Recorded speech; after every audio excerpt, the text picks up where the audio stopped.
আমি পেশায় একজন ম্যাথর। আমি যে পেশায় একজন ম্যাথর এটা আমি আমার পরিবারের কাউকেই বুঝতে দিতাম না। আমি কাজ থেকে ফেরার পথে পাবলিক টয়লেটে গোসল করে নিতাম। এমনকি গোসল শেষ করেই একদম পরিষ্কার হয়ে বাড়িতে যেতাম।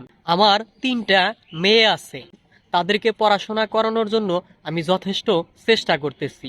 এই যে গুটি গুটি পায়ে আমার এক মেয়ে স্কুলের পড়া শেষ করে ফেললো, এখন কলেজে ভর্তি হবে। কিন্তু কলেজে ভর্তি করানোর মতো আমার কাছে কোনো টাকা ছিল না। এমনকি ভর্তি হওয়ার আগের দিন আমি কোনো কাজই পেলাম না। আমি এক ময়লা স্তূপের পাশেই বসেছিলাম। কেউ আমাকে একটাবারও জিজ্ঞেস করলো না যে কেন এভাবে মন খারাপ করে বসে আসছো।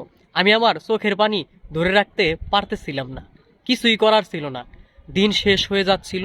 আমার ম্যাথর বন্ধুরা বিভিন্ন জায়গায় কাজ থেকে এসে সবাই এক জায়গায় হয়েছে। তখন আমাকে বলতেছে, তুমি কি আমাকে ভাই মনে করো? তাহলে আমরা আমাদের আজকের উপার্জনের সব টাকা তোমাকে দিয়ে দেব তোমার মেয়ের ভর্তির জন্য।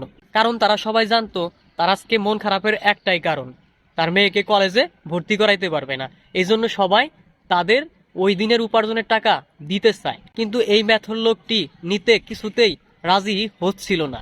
তারা সবাই বলতেছে তোমাকে টাকা নিতে হবে, কারণ আমরা আজকে দরকার পড়লে উপোস থাকবো, এতে কোনো সমস্যা নেই, কিন্তু আমাদের মেয়েকে কলেজে ভর্তি হইতে হবে।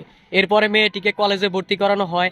তারপরে মেয়েটি বিশ্ববিদ্যালয়ের পাঠ প্রায় শেষই করে ফেলেছে, পাশাপাশি একটা পার্ট টাইম জবও করে। বাকি যে 2টা মেয়ে আছে তারা টিউশনও করে। হ্যাঁ, তাদের সংসার এখন খুব ভালো চলে। ওই মেথরকে তারা আর পুরনো কাজ করতে দেয় না। মাঝে মধ্যে তাকে আবার পুরনো ওই কাজের স্থানে নিয়ে যাওয়া হয়, এমনকি কিছু দামি দামি খাবারও নিয়ে যাওয়া হয় তার সহকর্মীদের জন্য।